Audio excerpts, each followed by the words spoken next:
Hello, and welcome to the very first video game development log that I'm doing for the development of my stealth game.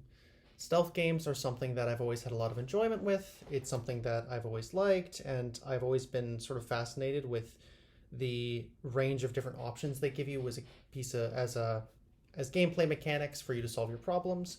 And the endeavor that I'm trying to undertake is to try to design a framework for judging and evaluating what makes a good stealth game, design a framework for using the first framework to actually build one yourself and make responsible design choices that would make an entertaining experience, and then to actually try to apply those using my computer science and programming skills to build a rudimentary stealth game of my own to sort of prove my concepts on paper, and in the long run develop a skill set so that I can develop my own video games and hopefully pursue a career in the field.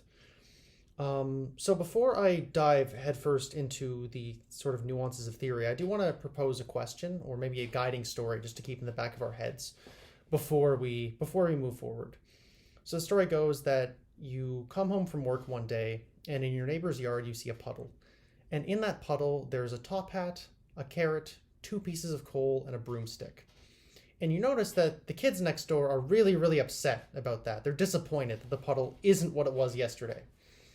And the question becomes, well, the first question is what was there yesterday? And I think the obvious answer is a snowman.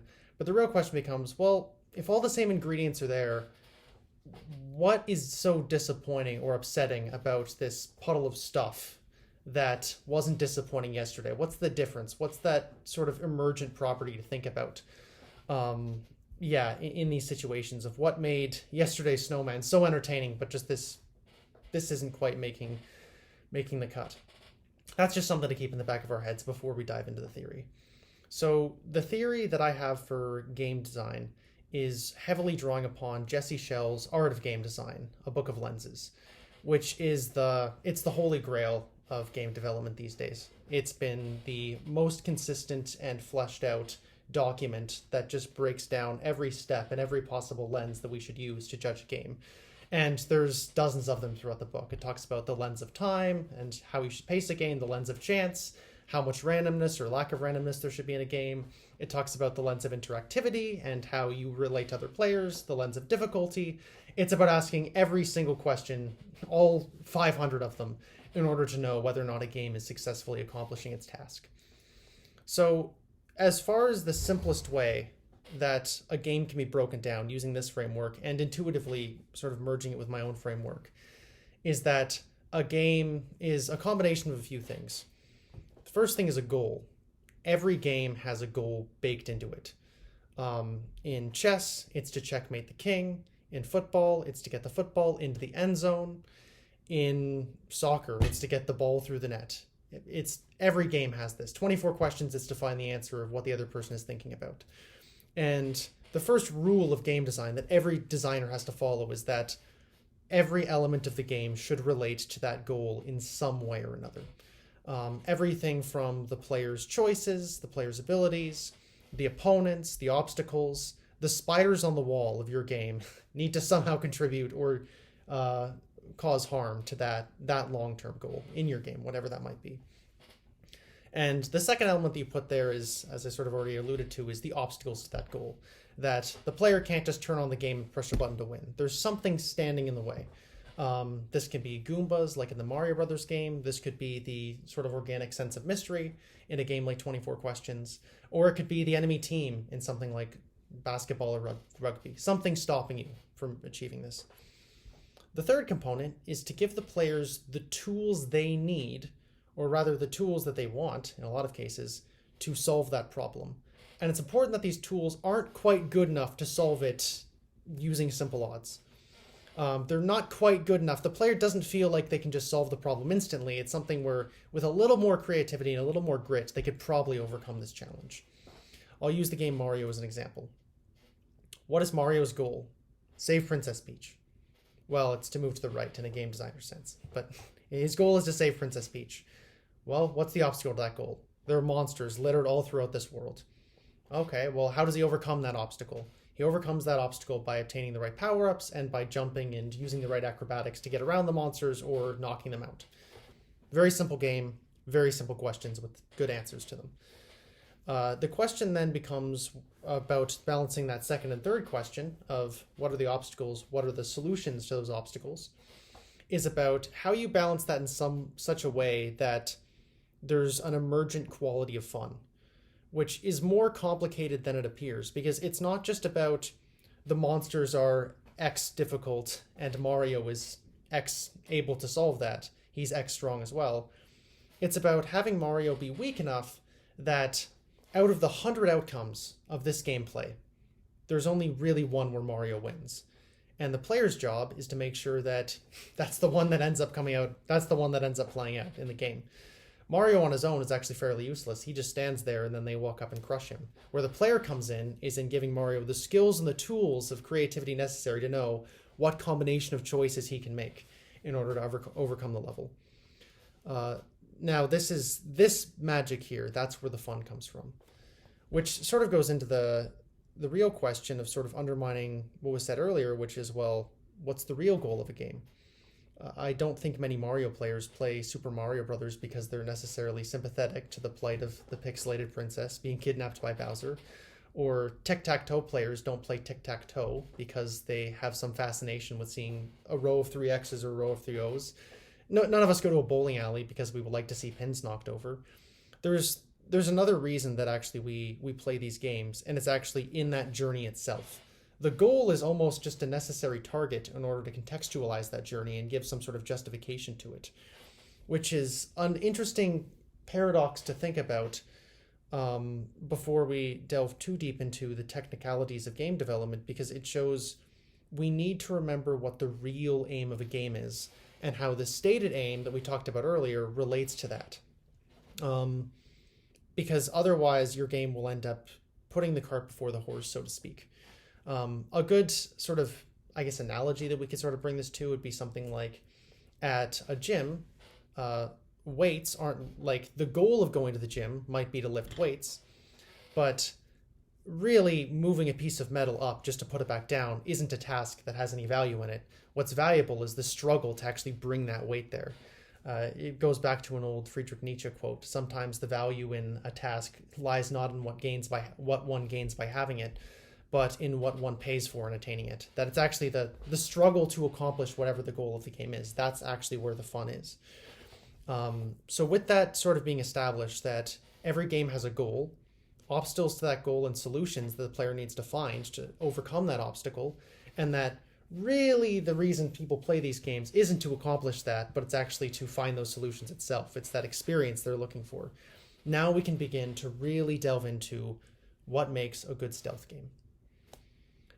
It's a fairly easy question to ask if you're talking about something like puzzle games, because puzzle games are something where people like to be given a series of mysteries and a series of small hints and clues, and they like to be able to struggle and assemble those together to eventually have that eureka moment. I think that word really describes the fun of those games, where people get a sense of mastery after they've solved the puzzle and a sense of mental stimulation and I guess just mental occupation, I guess would be another good word, while they're trying to solve it and while they're trying to parse through this mystery. A game like a first-person shooter, for example, derives its fun from the sense of power. People like the idea of being given a ridiculously powerful weapon and then going through and mowing down demons or enemy soldiers or whatever it is. That feeling that you're this absolute master power warrior that can just crush his way through the world. Horror games derive their fun by inverting this, would be another example, where their fun is actually in the feeling of powerlessness. It's a large, dark world out there. There's unknown monsters looking to get you, and your feeling of pleasure comes from just the relief you get when you escape that horror of whatever it is. So it's actually deriving it from a good horror game is one that makes you feel clueless and powerless, would really be what that boils down to. Now, having talked about those three genres, we can finally get to, after all of those ramblings, the establishment of what makes a good stealth game.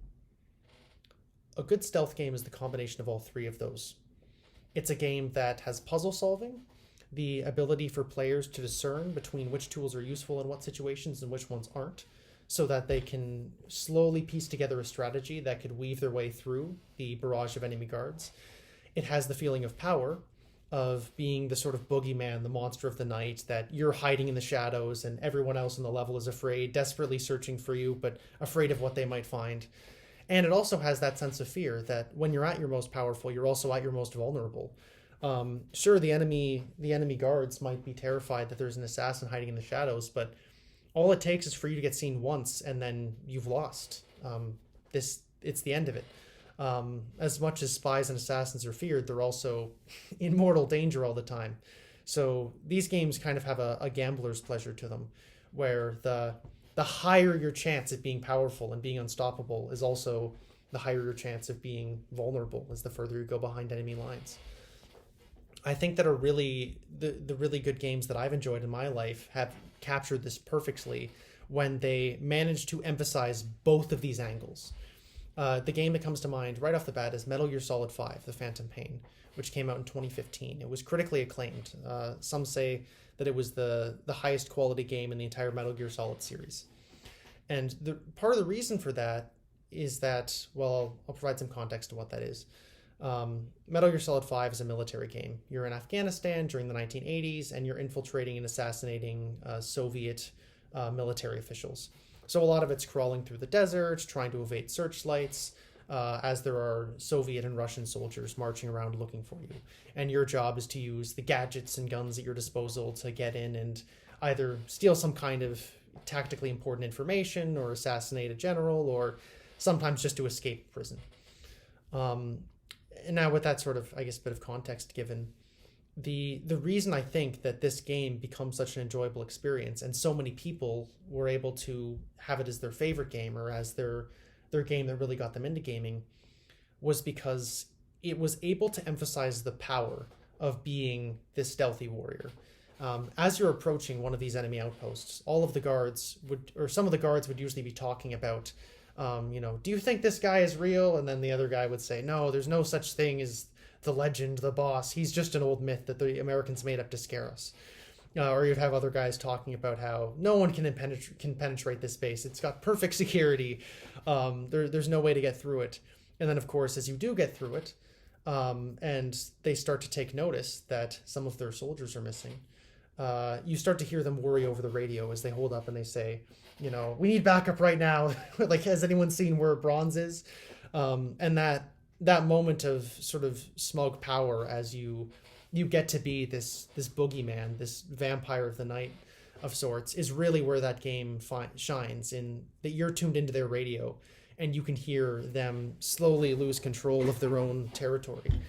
But the other side of that juxtaposes with that is the fact that the more evidence that they discover that you're in their base, the more danger you're in, right? If they find the body of an assassinated soldier, that means that A, they're terrified because they've lost one of their men, but also you're a spy. Like, you don't want to get caught.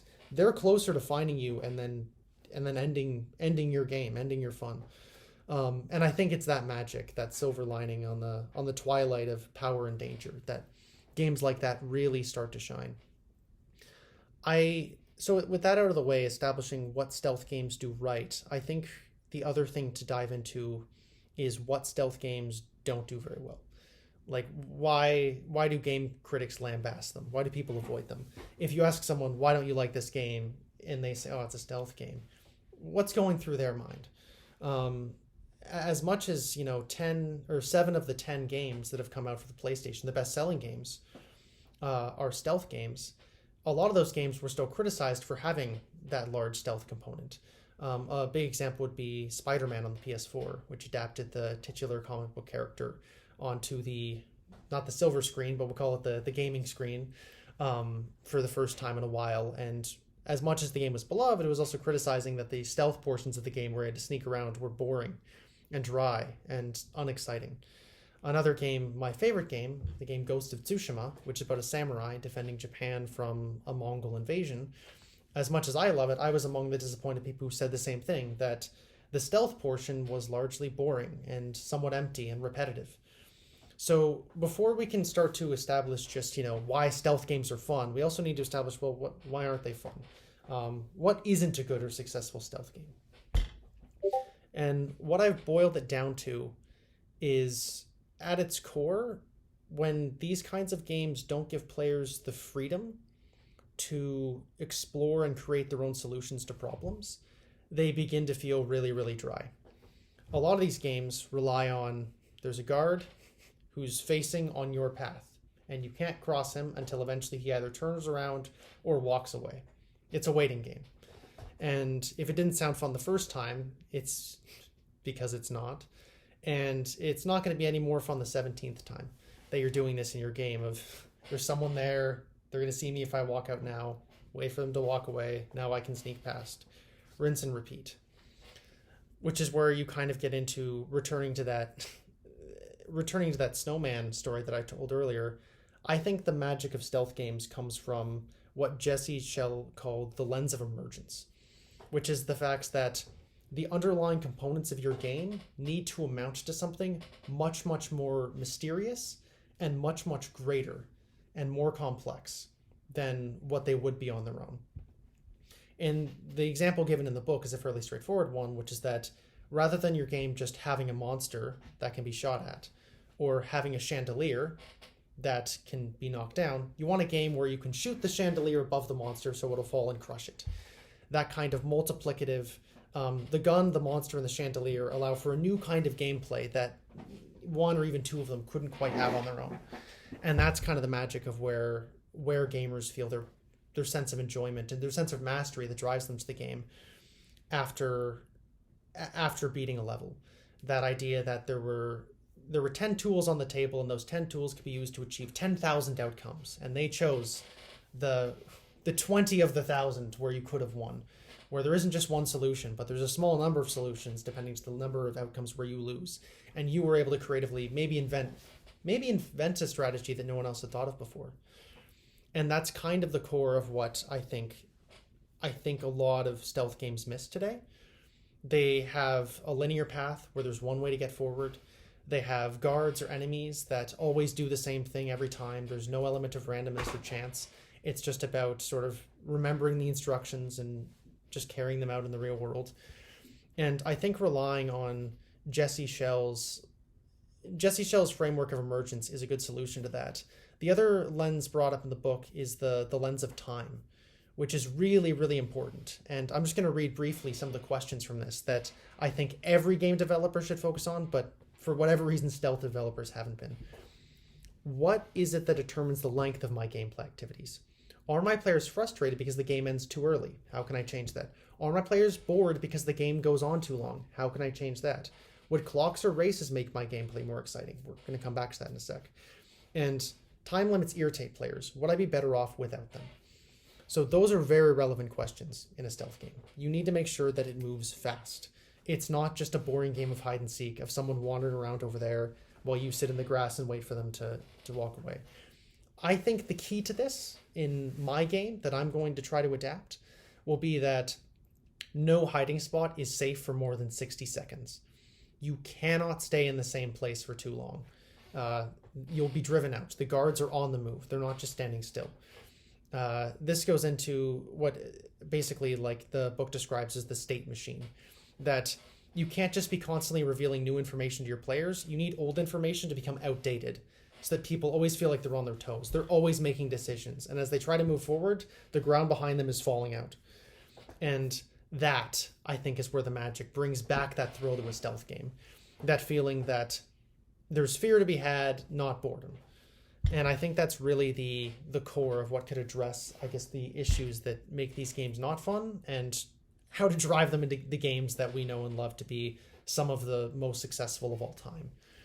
And this goes into the general sort of derivation of what I've seen as a stealth game to be, which is that you have a goal. Your goal is traversal. You're trying to get from point A to point B, and point B is the other side of the level. That's your goal. What's the obstacle? Well, the obstacle are the guards and enemies that litter and scatter across the level and are looking for you, and will shoot you on sight if they see you. What are the tools that allow us to overcome that goal? The tools at our disposal, despite the facts that the guards outnumber us 20-1, we have our wits about us, we have the shadows to hide in, We have a variety of pyrotechnics and smoke bombs to obscure and distract the enemy's views. We have weapons of assassination so that we can quickly dip into the light and take one of them out and then dip back in. That we have this variety of very, very interesting gadgets that's able to help us solve and get past this problem. And the important trade-off that people are always going to be struggling with in the back of their minds, that risk-reward, is that they're going to be asking themselves with every choice, how much visibility and audibility am I risking in order to move forward in this case? And that's the very, very simple currency trade-off that I know every stealth game runs on. My player wants to run through a searchlight for a second to get to the next hiding spot. Okay, what are they trading? Well, they're trading visibility. They're not as well hidden as they were. And they're gaining 10 meters of ground towards their goal. Or if the player wants to run across a sand beach, they're trading audibility. They're making a lot of noise running through the sand. And what they're gaining is the fact that they're getting 6 meters of ground. It's a very, very simple, clean transition. And with that trade-off in mind, we can actually it's pretty easy to start balancing a game that has the right amount of challenge. If the guards have too easy a time seeing the player as they're trying to sneak through, then we can design an item to give them that would be like camouflage or a smoke grenade that makes it easier to sneak past them. If the guards are having too hard a time catching the player and the player can just simply crawl through the level without a hitch in the wagon, then the solution is to make the guards more fierce. Maybe give them dogs that are able to sniff out the character and find them. And in all of these cases, what we're doing is we're finding how good is your character at stealth? How good are the enemies at finding you? And what's the balance there so that you can't just simply, without thinking about it, find exactly the right way through this level to get to the obstacle, but also that it's not impossible. That there is that feeling that, wait, if I just spent, the magic of games is feeling like if I just spent 10 more minutes playing this, I would know what combination, what sequence of decisions I could make that could get me to the end of this. And with that, I've said this a lot now, with those sort of questions in mind, I think there's a really solid framework for developing video games. Understanding what video games are, what kind of video game a stealth game is, starting to give a greater degree of resolution. And then from there, what's broken about them today? What are the problems with them that we can start to address in this video game? Now, in addition to simply the straightforward, okay, I know what a stealth game is, I know what a game is, I know what a stealth game is, and I know what a good stealth game is, I'd like to push the envelope a little bit and try to make a new kind of stealth game that hasn't quite been tried before. Multiplayer. It's something that historically throughout this genre has been done very, very poorly. When you have two characters trying to sneak around each other and trying to assassinate each other. And for whatever reason, game developers just haven't seemed to find good balances there where the game feels fun and enjoyable. Either it feels like they have too easy a time catching each other or it's too difficult, and either way, the game kind of becomes dull. What I'd like to focus on is the possibility of a cooperative stealth game, which would be not the first of its kind, but near the first of its kind, where you and someone else are on the same team, both trying to progress through this mission. And in that, there's a sense of, which has historically been missing in this genre, a sense of teamwork and community. And also, I think, a better sense of humor, where there would be something inherently funny about the guard being in the way of your path. So you throw a rock over there to distract him. But as he goes to find that rock, he's chasing your friend around and you just screwed him over, which gave you the chance to sneak past. That sense of teamwork and mild rivalry as both of you try to get in and progress through the level together, and you sort of help and sabotage each other as needed.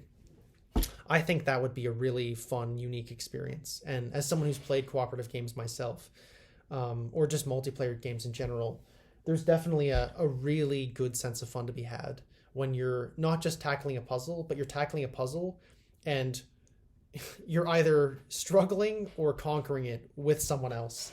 And that can bring a lot of humor and a lot of I guess just camaraderie would be the best word.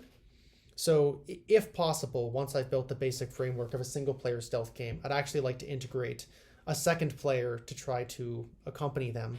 And then it would be a 2-player game of you and your friend versus the artificial intelligence, trying to build it out that way. And yeah, that's, I think, pretty much the establishment of the core principles that I'm using right now to develop this game. Now, stepping back from the more theoretical side, I do want to touch a little bit on the technical details of what kind of programming I'm doing and debugging for making this game run. Because no matter how interesting or amazing philosophical theories get, there's always going to be bugs and unknowns that enter when you're trying to put them into a real, not physical objects, but I'll say more interactable object. So far, the game is gray boxed, which basically means that it's built out of cubes and rectangles in different areas that represent where obstacles and pieces of the level would be once they're given textures and a real context to them. So what would be an enemy right now is actually just a cylinder with a JPEG of Garfield on the front. This seems silly, but it's how all games are built in the early stages. The main character has no face. They're just a gray polygon mannequin who runs around, and when they push the A button, a roll of text appears on the screen that says, you push the A button, rather than actually doing much. This might not seem like much, but the sort of curve of game development usually ends up working like this, where you're doing a lot of debugging and programming and working with abstract geometric shapes in the early stages. And then once you start getting into the actual finishing touches, you really, really quickly turn the cylinders into people and the walls into actual brick walls. And that triangle over there actually becomes a car, and just etc. The aspects that I'm specifically working on right now is that I've built the player character. Right now, and this is crucial that I get it right, I'm building the artificial intelligence of the enemy guards. I'm trying to simulate what sight looks like for a computer, what hearing looks like or sounds like for a computer, and I'm trying to simulate the different states and reactions that these objects go through, so that when they see an enemy character, a variable switches where they're in alert mode. Once they've looked for the character for more than a certain amount of time, they go back into the dormant search mode. Those sort of decisions of making sure that the challenge is both realistic and complex enough that it can't simply be outsmarted in the first try. So anyways, that's the progress report for now of the framework that I've built for developing my video game, drawing very heavily on Jesse Schell's Art of Game Design, the Book of Lenses, and so far just the rudimentary programming and development that's gone into making this game work. I think that's all the time we have for now. Thank you for stepping into my channel to check out the progress on the video game, and I can't wait to check in again very soon to show off all the other cool stuff I plan to do. Have a good day.